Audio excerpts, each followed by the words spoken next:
마침내 그가 입을 열었다. 그가 그런 성격을 가진 사람이더라도 나는 이런 말을 해주고 싶군요.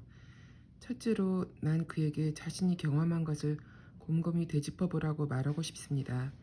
누군가 자비심과 애정을 갖고 자신을 대할 때 행복한 느낌이 든다는 걸 그도 경험을 통해 알 수 있을 것입니다. 그리고 이런 경험을 통해 그는 다른 사람들 또한 따뜻한 마음과 애정을 받으면 기분이 좋아진다는 걸 깨닫게 됩니다. 이런 사실을 깨달음으로써 그는 타인의 감정 상태를 더욱 존중하고 그들을 자비심과 따뜻한 마음으로 대해야겠다는 마음도 더욱 커질 것입니다. 동시에 그는 타인에게 따뜻한 마음을 줄수록 자신도 그런 마음을 더 많이 받는다는 걸 알게 될 것입니다. 그가 이런 사실을 깨닫기까진 그리 오랜 시간이 걸리지 않을 것이라고 난 생각합니다. 결과적으로 이런 깨달음은 사람들이 서로에 대한 신뢰와 우정을 쌓는데 밑거름이 됩니다.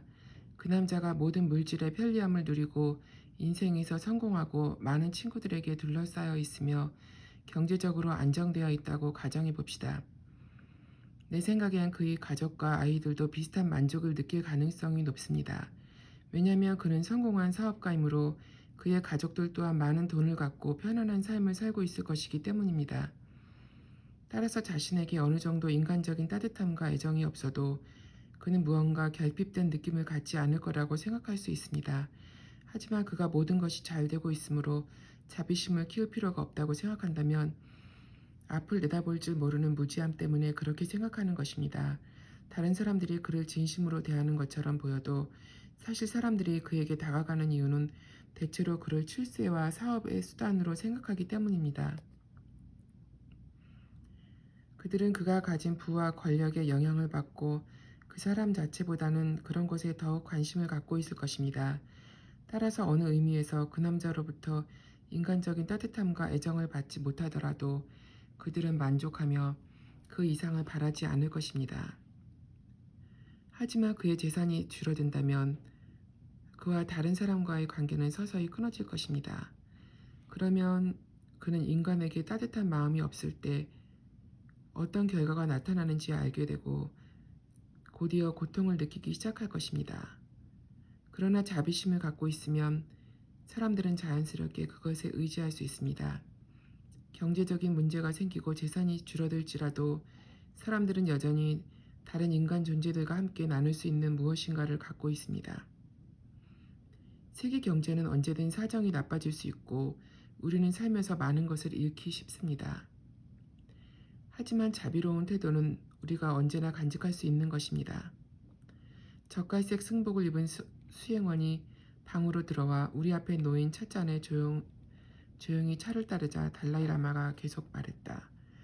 물론 어떤 사람에게 자비심의 중요성을 설명하려고 하는데 그가 아주 냉담하고 개인적이며 오직 자신의 이익에만 관심을 가진 사람일 수도 있습니다. 심지어 사랑하는 연인이나 아주 가까운 사람의 고통조차도 함께 느낄 수 없는 사람들도 있을 것입니다.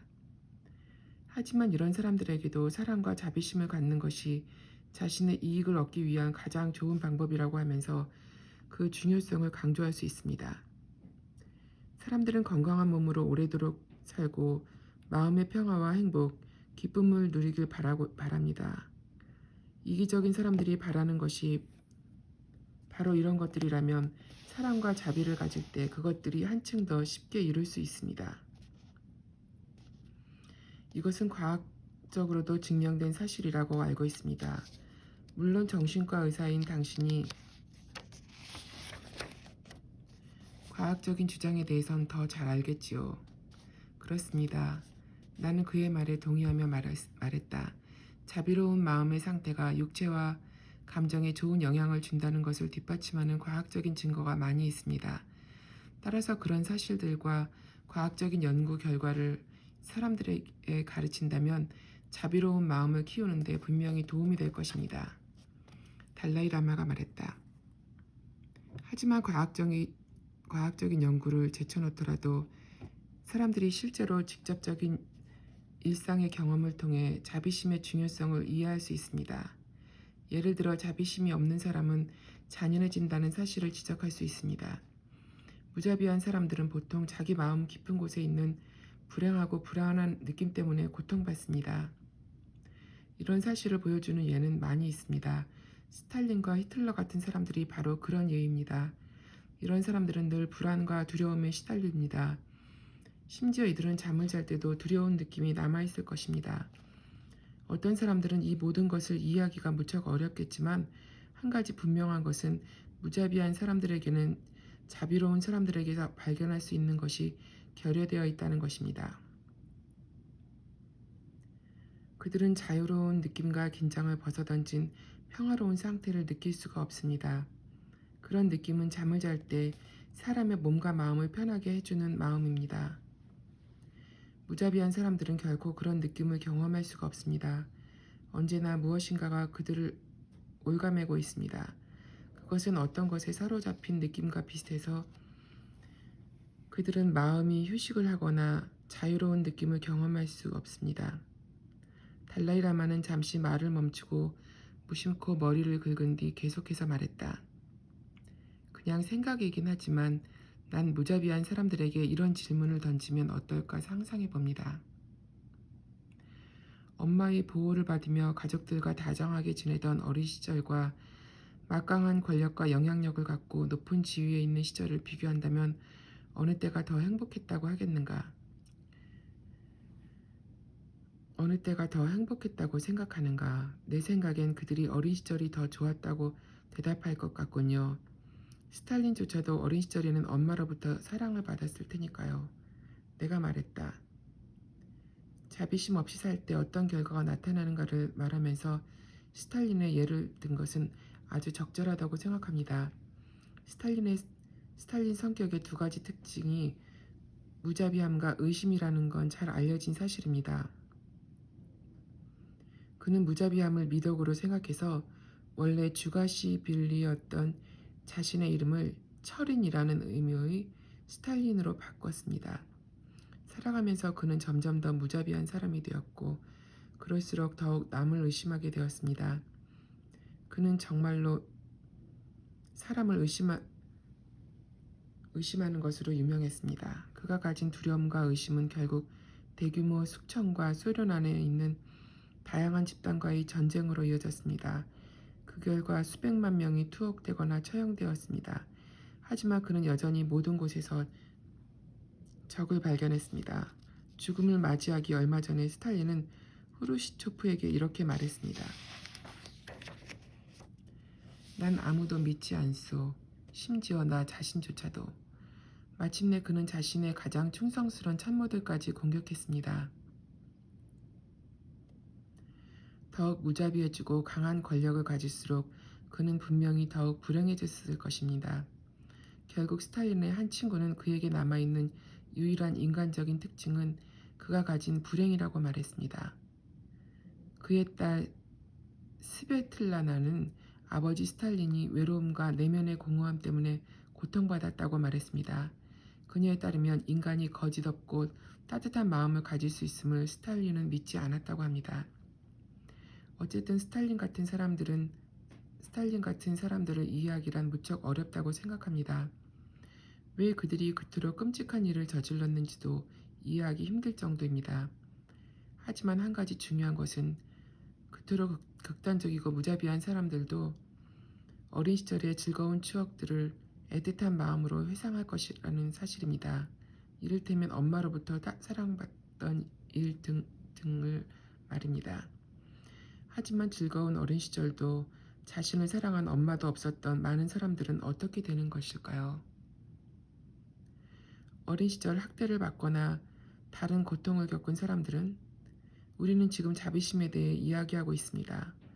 사람들이 자비심을 키울 수 있으려면 따뜻한 애정을 주는 부모나 부모의 품에서 성장해야 한다고 생각하지 않으십니까? 네, 나도 그것이 중요하다고 생각합니다. 달라이라마는 잠시 말을 멈추고 생각에 잠긴 채 익숙한 솜씨로 염주를 돌렸다. 이윽고 그가 말했다. 어린 시절부터 많은 고통을 받고 다른 사람들로부터 애정을 못 받은 사람들이 있습니다. 그래서 훗날 삶을 살면서도 인간적인 감정을 갖지 못하고 자비심과 애정을 가질 수 없는 이들이 있습니다. 다시 말해 냉정하고 잔인한 인간이 되는 것이지요. 달라이라마는 말을 멈추고 잠시 그 문제에 대해 진지하게 생각하는 듯했다. 차를 마시려고 몸을 굽힐 때 드러나는 어깨의 선마저도 그가 깊은 생각에 빠져 있음을 보여주었다. 하지만 그는 곧바로 입을 열 생각이 없어 보였다. 그래서 우리는 조용히 앉아 차를 마셨다. 마침내 그는 해답을 도저히 찾을 수 없다는 듯 어깨를 한번 으쓱했다. 그가 말했다. 그렇다면 당신은 감정이입과 자비심을 키우는 기술도 그처럼 불행한 성장 환경을 가진 사람들에겐 아무 소용이 없다고 생각하시는 겁니까? 달라이 라마가 대답했다. 다양한 수행법과 방법을 이용할 때 사람들 각자가 얻을 수 있는 결과의 크기는 언제나 다릅니다. 그것은 그 사람이 처한 특별한 환경에 달려 있습니다. 어떤 경우엔 그런 수행법들이 전혀 소용이 없을 수도 있지요. 정확한 이해를 위해 나는 그가 말하는 도중에 끼어들었다. 당신이 말하는 자비심을 키우기 위한 특별한 방법이란 무엇인가요? 지금까지 우리가 이야기한 것이 그것입니다. 첫 번째로 배움을 통해 자비심의 가치를 깊이 이해하는 것입니다. 이것은 당신에게 확신과 결단력을 줍니다. 그런 다음에 감정이입이 잘 되도록 도움을 주는 방법을 이용하는 것입니다. 창조적인 상상력을 통해 자신이 다른 사람의 입장에 있다고 그려보는 것입니다. 난 이번 주말 강연에서 당신이 연습할 수 있는 수행에 대해 이야기할 예정입니다.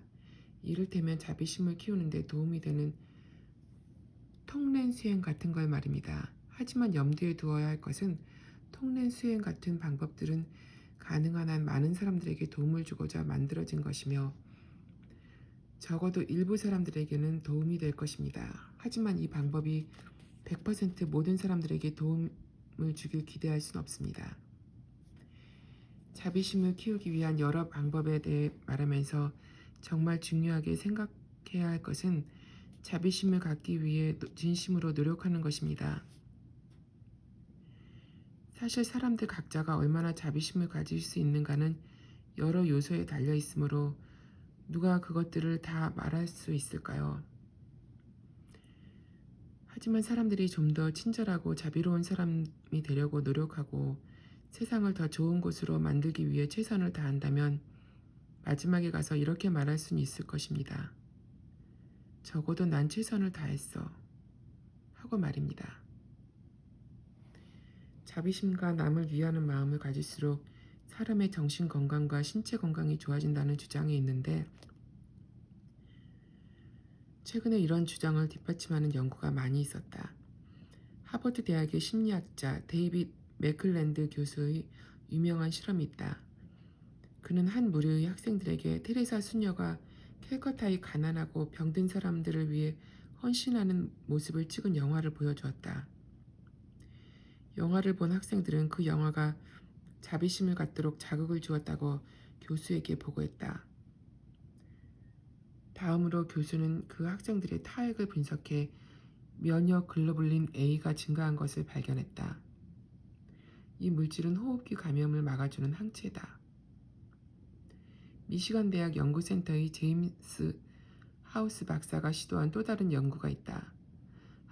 하우스 박사 연구팀은 여러 해에 걸쳐 규칙적으로 자원봉사를 하며 타인을 따뜻하고 자비로운 마음으로 대하는 사람들을 조사한 끝에 그들의 수명이 증가하고 전반적인 신체의 활력도 늘어난 것을 발견했다.